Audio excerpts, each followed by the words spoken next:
If there's one indie game that has shaped and influenced the indie side of the video game industry more than any other, it would be Edmund Macmillan's The Binding of Isaac. Not only did it take the world by absolute storm, it revitalised people's interest in the roguelike, a genre that for years had remained forgotten.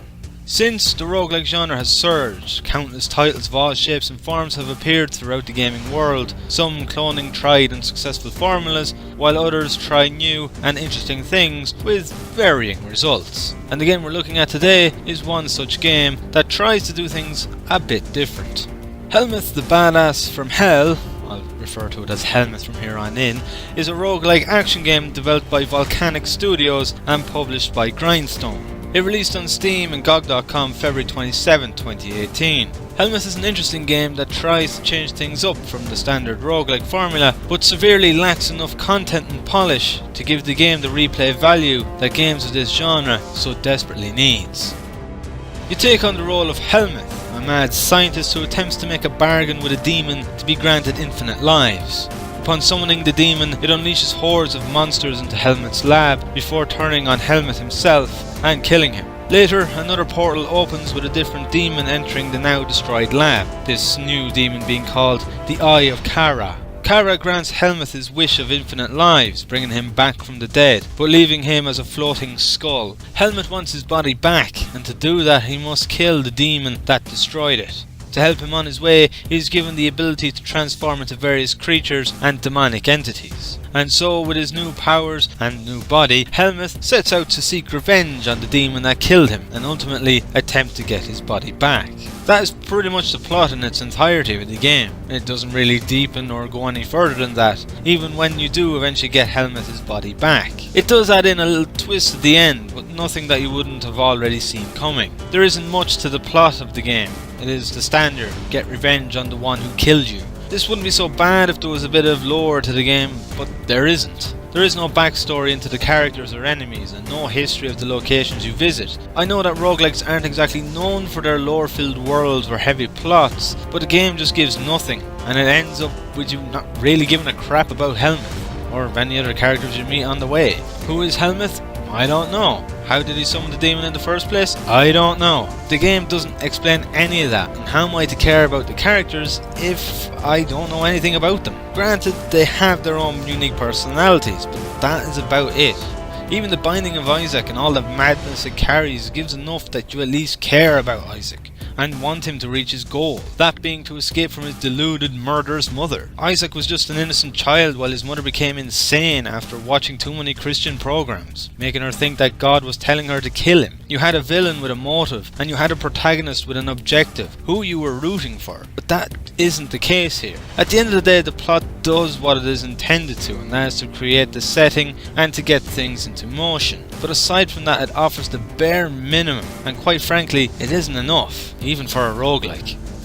The gameplay to Hellmuth is pretty standard of the genre for the most part. Every playthrough is a new game and you start from scratch. You must battle your way through a series of randomly generated levels full of various monsters across a number of locations to reach the endgame boss, that being the demon that killed Hellmuth. Along the way you will need to face off against a boss on the third level of each zone. Each level has a shop where you can purchase weapons, upgrades, medkits and more using the money that you find from killing enemies and destroying destructible objects. As I said, all this is pretty standard as a genre, but the game does have some nifty mechanics of its own, starting with the star of the show, the ability to transform. At the start of each playthrough you get to choose a transformation to start the game with. At first you'll only have two available to you, that being Rat King, a king of rats that fires his fellow rats out of a cannon, and Stitch Monster, a hammer-wielding abomination that looks like it came straight out of Warcraft 3. As you progress through the levels, monsters will drop soul crystals as you kill them. You can use 20 of these crystals to summon the Eye of Kara, which can be done once in every level, not including the boss levels at specific points. Kara will offer you a new transformation if you complete the challenge it gives you. That challenge being to kill a certain number of monsters within the given time limit on one of several random challenge maps. If you win, you gain a new transformation. If you've lost a transformation prior to completing the challenge, you will also be given a resurrection stone reviving your last killed transformation. You can switch between any transformations you've unlocked in a playthrough at any time using the shift key and selecting the one you want to use. There are 8 transformations in total, that being the two previously mentioned, Rat King and Stitch Monster. Ragnar, a heavy armoured, dual machine gun wielding Viking. Slimeball, a ball of slime that's been shoved into a machine and uses a slime type weapon. Demon Spawn, a puny Grim Reaper kind of thing that shoots widespread lost souls. Ghostwalker, which is essentially a poor man's flamethrower wielding Ghost Rider. Construct, a laser blasting brain in a jar with a robot suit. And finally Orc Fairy, a messed up hybrid between an orc and a fairy with a rainbow farting cat as a weapon. Yes, I really did just say the Orc Fairy's weapon is a rainbow farting cat. It is a really great and creative mechanic that works really well, as you can switch between the transformations as you see fit, adjusting to the situation at hand and using each of their strengths and weaknesses to your advantage. And along with each transformation having its own weapon, they each have their own special abilities. These abilities can be used at any time but have a cooldown time before being able to use them again. Stitch Monster has a charge attack, Rat King has an explosive triple shot, Ragnar shoots down lightning bolts around him, Slimeball fires a massive laser beam, Demon Spawn summons a small lost soul that spits out projectiles, Ghostwalker sends a line of flames in 4 directions, Construct has a temporary shield that deflects projectiles, and finally Orc Fairy can teleport. All the special abilities are useful, and like the characters themselves have their strengths and weaknesses and come in handy in various situations. And each time you reach the final boss, you get to choose which of these transformations you want to unlock to have available as your starting transformation. The problem with this mechanic is that some of the characters are quite unbalanced. Rat King and Stitch Monster are probably the two best balanced, with them both being the starting characters, but the others not so much. Ragnar is way overpowered, with his machine gun's rapid rate of fire and knockback, not to mention the massive damage his special ability does. The only way you'll ever really get damage with Ragnar is if a sneaky enemy projectile goes unnoticed, as you can keep your distance using the dual machine guns and anything that gets close is blasted with the lightning bolts. Slimeball's weapon is pretty decent, dishing out enough damage to counter its slow rate of fire, but his special ability is pretty useless, as it can only be fired in one direction and is unable to be adjusted until finished. This results in you blasting a couple of enemies but leaving you wide open for others that are attacking from the sides. Demon Spawn is probably the weakest of all the transformations. Its main weapon is alright, but its special ability is useless, as once activated, it will only stay in the spot you activated it in, and with a game like this you're always on the move, and so are your enemies, resulting in the enemies constantly moving out of the ability's range to do damage. Along with that, Demon Spawn's defense is very low, making it extremely easy to kill. Ghostwalker is fast moving, and his flamethrower does a ton of damage, as does his special ability, but for a character that's always to be up close to his enemies, his defense is just too low, resulting in him, along with Demon Spawn, being exceptionally easy to kill. Construct is just a weird character to use. His triple shot laser works well and dishes out a decent amount of damage, but it is his shield that's hard to come to grips with. It deflects enemy projectiles and restores his hit points by doing so, but you need to be at a standstill to use it, and melee enemies can still bypass the shield, so essentially you're a sitting duck while using it. You can deactivate the shield at any time, but because of this I didn't find them all that useful, considering this is a game where you need to be constantly on the move. All that is needed is to allow him to move with the shield active and shorten the time it can be active for. Orc Fairy, like Construct, is another strange character to use. Its weapon is fairly decent, but its teleportability is not all that useful, because before teleporting it leaves you vulnerable for about 1 second, enough time to get killed, which is the entire point of using the ability in the first place, to avoid getting killed. It's also worth mentioning the Professor transformation that you unlock after unlocking all the others for the starting room at the beginning of each playthrough. He is overpowered beyond belief. I understand that is the ultimate transformation and a reward for essentially beating the game, but the guy is practically indestructible. His primary weapon is one of the most powerful weapons in the entire game, but with unlimited ammunition. His special power is ridiculously powerful and works like Ragnar's, and he automatically regenerates health over time. So yes, there is quite an imbalance between the transformations, and because of this I didn't really find most of them all that enjoyable to play. The only ones I actually did enjoy was Ragnar, Rat King and Stitch Monster, and I only liked Ragnar because he's a Viking with dual machine guns. I mean, how awesome's that? Sadly, the transformation mechanic is the game's biggest selling point, and as cool and as awesome as it is, the unbalancing doesn't do it justice. Not to mention the transformations not being all that creative. The likes of Rat King and Ragnar can be seen in tons of games. As previously mentioned, Stitch Monster is like an abomination being ripped straight out of Warcraft 3, Ghostwalker is a parody of Ghost Rider, and how many times have we seen robots with jar brains attached to them, and various organisms like slime stuck into machines. Orc Fairy is about the only one that is anyway half creative. Credit where credit is due, the mechanic itself is creative. I just wish that equally as much thought went into the characters themselves and that it was far more polished than it is. The developer has made changes since release, fixing some of the balance issues, but those that I mentioned are still there, making the game's biggest selling points, well, a bit of a flop. While on the topic of creativity, I must mention the enemies in the game. They are even more disappointing than the transformations. Practically every single enemy in the game comes from another video game of some form. You have the standard zombies, skeletons, mummies, knights in armour, so on and so forth. And then you have the likes of walking tree monsters, whose design is very similar to that of epic battle fantasy. The only difference is that they can walk. You have serpent style creatures that are very similar to all other forms of RPGs, snails with spikes in their shells, projectile firing slugs, and so on and so forth. They're all just so uninspired. Where is the inspiration? Where is the creativity? How hard is it to take a standard design and add your own personal touch to it? While not very creative, they are pretty well balanced. They don't do too much damage or too little, making them challenging and enjoyable foes in that regard. Though I can't say the same for the boss monsters of the game. The bosses of the game certainly are not deserving of their titles as bosses. Their attack patterns are just too predictable, making them extremely easy to defeat.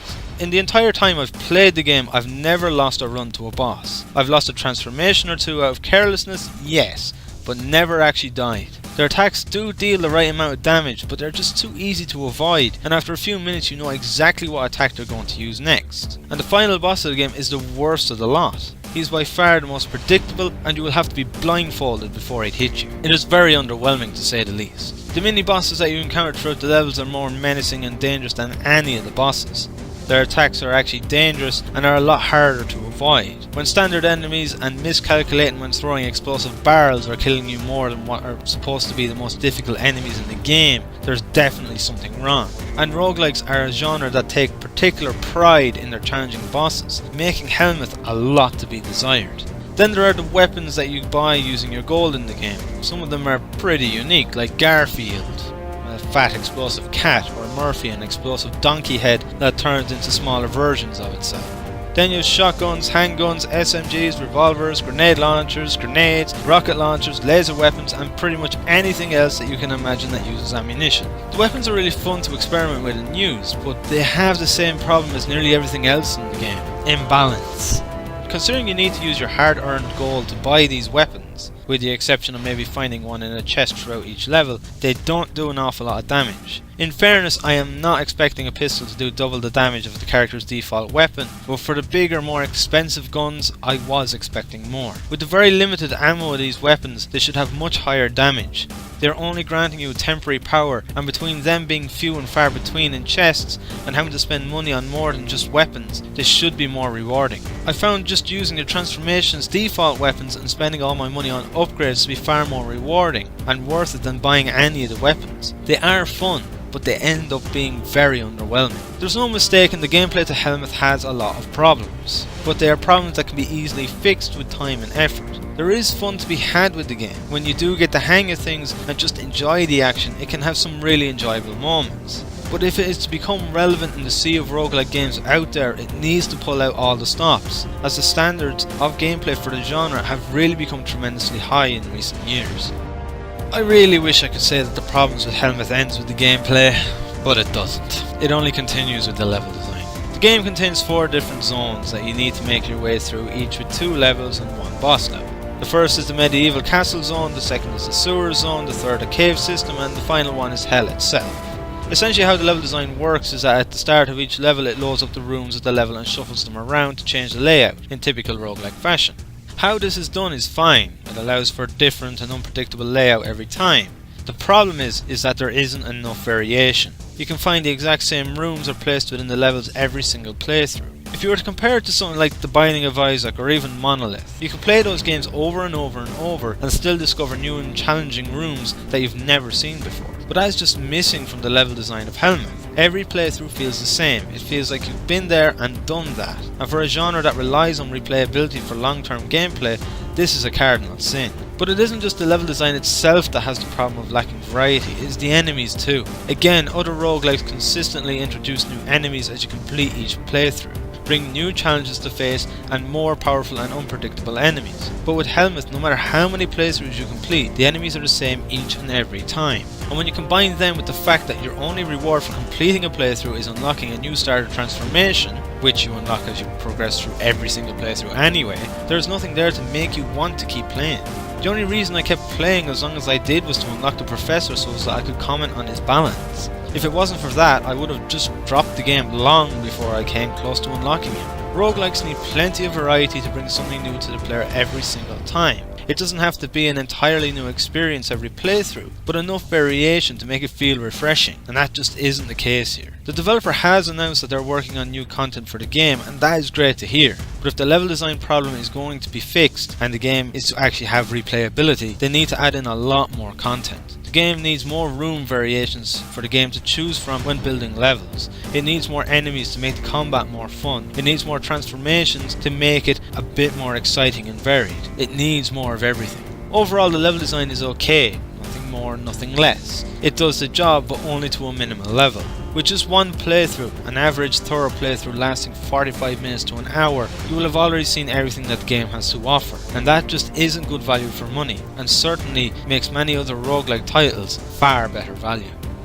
The last thing to talk about before finishing up is the atmosphere and soundtrack. As for the soundtrack, it, like many other aspects of the game, is the bare minimum. There is only a handful of tracks that play through the game. One for the main menu, one for the transformation select room, one for the shop, and maybe two for the rest of the game. The main menu music isn't too bad, fitting reasonably well with the hellish theme of the game. And the transformation select room music works really well and creates the atmosphere perfectly. And the shop music works very well too. But for the rest of the game, the music just doesn't fit in with the environments. Not to mention it is the same for each zone you enter. And if not, there's such little difference that I couldn't tell. For the castle zone, for example, I want to hear medieval style music with maybe a bit of rock influence to blend in the theme of the environment with the fast paced nature of the combat. And for the cave, I want to hear a mysterious style of music. While in the hell zone, a dark and bold music that makes it feel like you're at the journey's end and near the ultimate evil. Even the boss fights don't have a track for them, they're just simply the same as the rest of the game. It gives what are already underwhelming battles an ever more lack of urgency or intensity. Along with the easiness of the battle, it doesn't ever feel like you're fighting something that is supposed to be powerful.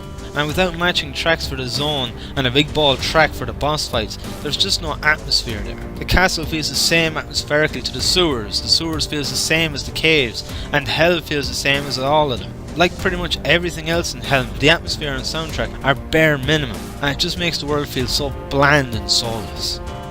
It has been a good while since I've cracked on a game as much as I have Hellmuth, and despite my many criticisms, I have to admit it is a game that holds much potential. So much so I'm even willing to give it a second chance as it receives updates.